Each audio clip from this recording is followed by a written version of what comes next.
How to remove your profile picture on Facebook. Hello everybody, welcome back to the channel. In this video I will guide you on how you can remove your profile picture on Facebook, so make sure to watch this video till the end. To remove your profile picture on Facebook, go ahead and first of all launch the Facebook app and then just make sure to sign into your account.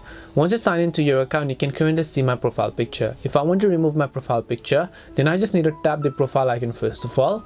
Then I need to just tap on the specific profile option. Then here you can see profile or select profile picture. So you can just see select profile picture, or then what you can do is just tap on see profile picture.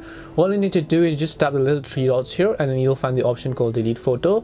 Tap on delete photo, then tap the option called delete, and your profile picture is going to be successfully removed. Once you refresh the application, you can see there is simply no profile picture here. This is simply how you can remove your profile picture from Facebook. Hope this video was helpful to you guys, and if it did help you, then make sure to leave a like and subscribe to the channel. If you have any questions, then feel free to leave them down. Thank you very much for watching and see you in the next video.